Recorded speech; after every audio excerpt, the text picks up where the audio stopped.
Welcome back to the Deep Dive. Great to be here. So today we're looking at, well, a true classic. You've brought us excerpts from Lewis Carroll's Alice's Adventures in Wonderland. That's right.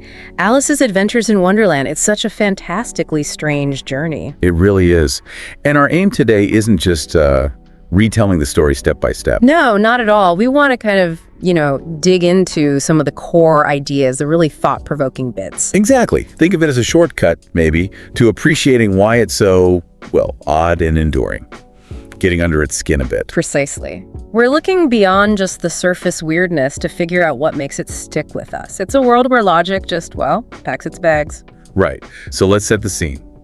Alice is by the river, she's bored, her sister's reading, standard afternoon stuff. Until it isn't. Suddenly there's this white rabbit, talking, with a watch. And completely frantic about being late, brushes past, muttering, and pops down a rabbit hole. And Alice's reaction is key here, isn't it? She's not scared, she's just curious. Yeah, pure impulse. She just follows him right down. And that decision, that plunge into the unknown, that's what kicks everything off. Makes you think, doesn't it? About those unexpected turns in life. Absolutely. And the fall itself is quite something. It's not quick. No, it seems to take ages. She's floating past cupboards, bookshelves, maps, odd stuff just hanging in the air. It's immediately disorienting. A perfect introduction to Wonderland, really. It really is like dropping out of reality into maybe the subconscious. And then she lands in this long hall, doors everywhere. All locked. Yeah. Which feels very symbolic somehow. Potential, but blocked. Definitely. And then comes the little golden key. Which only fits one tiny, tiny door. And behind it? A beautiful garden. Just stunning. But she's too big to get through. Ah, that first major frustration. Something desirable right there, but completely out of reach.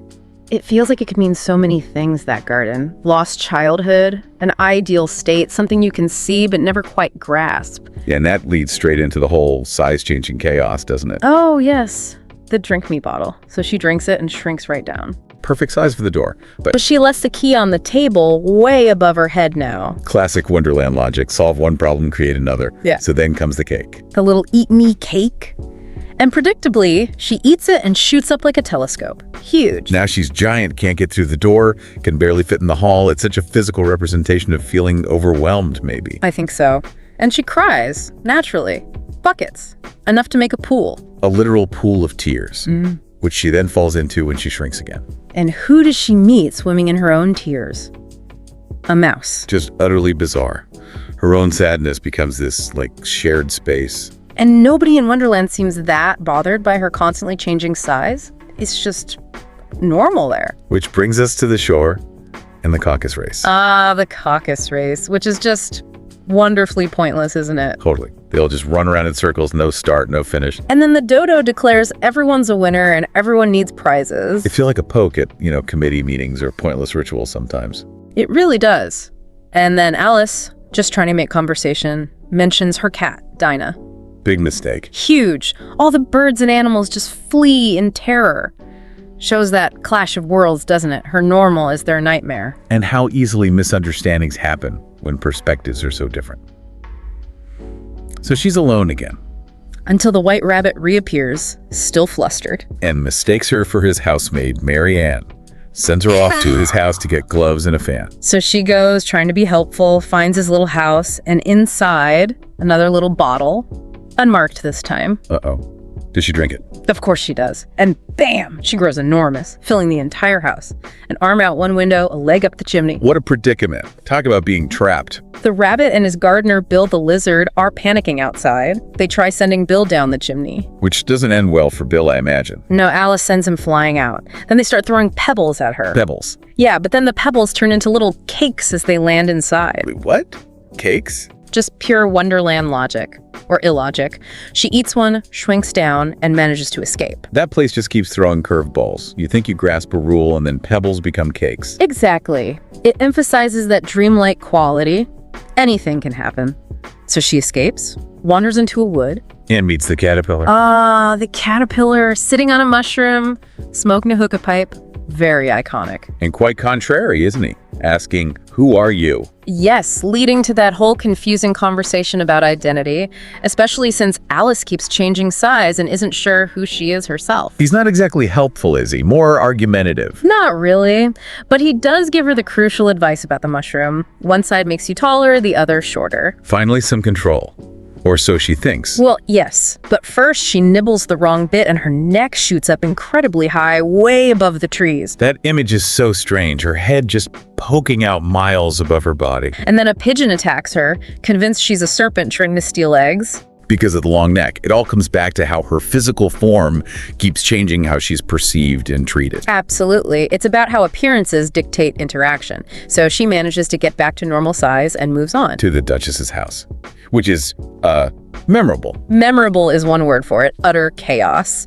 There's a baby screaming, howling, really. The cook throwing pepper everywhere, making everyone sneeze violently. Except the Duchess and the Cheshire Cat, who's just grinning. That grin. And the Duchess is just plain rude, isn't she? Spouting nonsensical morals. Completely. It feels like a caricature of unpleasant, illogical authority. And then the baby. Oh, right. She gets handed the baby, takes it outside, and it turns into a pig. Just casually turns into a pig. Another moment where the expected just dissolves. Wonderland certainly keeps you on your toes. And then she bumps into the Cheshire Cat again. Yes, up in a tree this time. And he delivers that famous line, "We're all mad here. I'm mad. You're mad." which kind of reframes everything, doesn't it? If madness is the baseline, then nothing should surprise you. It's almost comforting in a weird way. Like, okay, this is just how it is. And then his vanishing act, slowly fading away until only the grin is left. So uncanny. One of the most famous images from the book. And he gives her directions, sort of. Right, to the March Hare's house? Or the Mad Hatter's? Doesn't matter much, he says, they're both mad. Which naturally leads us straight to the Mad Tea Party. Probably the most iconic scene of all. The March Hare, the Mad Hatter, and the Dormouse, who's mostly asleep. And they're stuck in perpetual tea time. Apparently. They say they killed Time back in March after a fight with him. So now it's always 6 o'clock, tea time. That's brilliantly nonsensical. And the party itself is just rude and confusing for Alice. Completely. They offer her wine, there isn't any, ask unanswerable riddles, keep changing places. It's social interaction gone completely haywire. The Hatter's comment about knowing time always stuck with me, though. If you knew time as well as I do, you wouldn't talk about wasting it. It's one of those lines that sounds profound, even couched in absurdity. But yeah, Alice gets fed up with their rudeness. Understandably. She just leaves, deciding she's had enough. Which shows her trying to maintain some boundaries, some sense of decorum, even there. Then she finds a door in a tree. And ends up back in the long hall with all the doors. Exactly. But this time she's got the mushroom pieces, she can control her size. Finally, she gets the key, adjusts her height, and gets through the tiny door. Into the beautiful garden, at last. A moment of triumph. But knowing Wonderland, the garden probably isn't peaceful, is it? Not exactly. She immediately runs into playing cards painting white roses red. Because they planted the wrong color, and the queen hates white roses. Precisely. And then the Queen of Hearts herself arrives, with the king and the whole procession. And she's terrifying, right? Just shouting off with their heads constantly. The absolute picture of irrational tyranny, which leads into the croquet game. Oh, the croquet game. Using live flamingos for mallets. And hedgehogs for balls. It's chaos. The flamingos keep looking up, the hedgehogs unroll and wander off. And the queen is just ordering executions left, right, and center. It's brutal, but also completely absurd. It perfectly mirrors her rule. Chaotic, unfair, violent.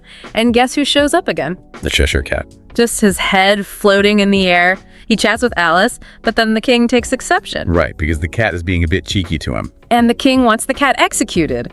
Which leads to the ridiculous argument about how you execute something that's only a head. You can't. It perfectly sums up the legal system there, doesn't it? Utterly illogical. Completely. Then the Duchess is brought back, surprisingly friendly all of a sudden. That's jarring, after how awful she was before. Yes, she sidles up to Alice, trying to find morals in everything, being overly familiar. It feels very forced. It doesn't last long, I bet. Nope. The queen scares her off pretty quickly. Then Alice is sent off with the griffin. To meet the mock turtle. Another strange encounter. Very strange. The mock turtle is perpetually weeping, telling his sad life story. which involves nonsensical school subjects, right? Like reeling and writhing and ambition, distraction, uglification, and derision. Exactly. And laughing and grief. It's this wonderful, gentle parody of education, maybe. All these subjects with funny names. Highlighting the absurdity of some rote learning, perhaps. And he sings the lobster quadrille song. Which the Griffin makes him repeat. It's all very melancholic and peculiar. But then... They hear an announcement. The trial is beginning. Right, so the Griffin hurries Alice off to the court. The trial of the Knave of Hearts. Accused of stealing the Queen's tarts.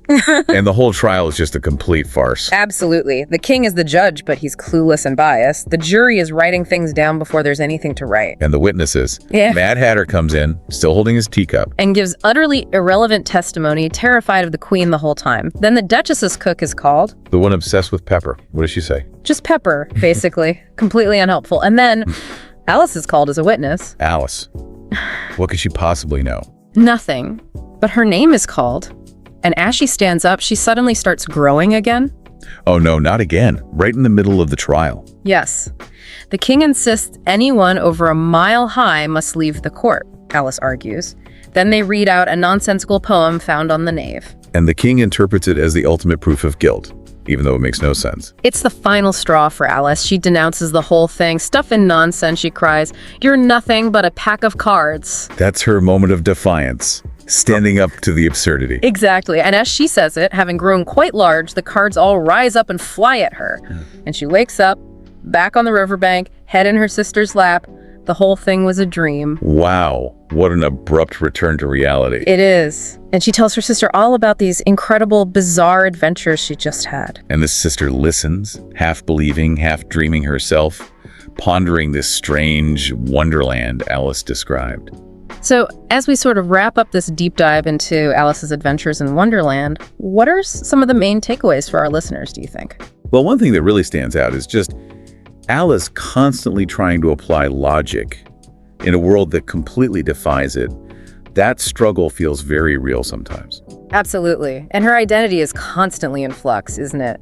The size changes force her and us to question who she is from moment to moment. It's almost like a sped-up version of growing up, maybe. Yeah, finding your place in a world that feels confusing and doesn't always make sense, that definitely resonates. And the clash between sense and nonsense is just central to the whole book. Carroll keeps pulling the rug out from under you, challenging what we even mean by logical. It makes you think. So maybe the question for listeners is, where do you see bits of Wonderland in your own life? Those moments that feel completely absurd or illogical. Right, and what might Carroll be saying about childhood versus adulthood, about how we try to make sense of things? Is the adult world really any less nonsensical sometimes? That's a great point. Perhaps Alice's dream isn't just a dream. Maybe it highlights how strange and, well, dreamlike our own reality can be if you look closely. Exactly. Where do we encounter our own pockets of Wonderland? It leaves you wondering, doesn't it? A lot to mull over from Alice's trip down the rabbit hole.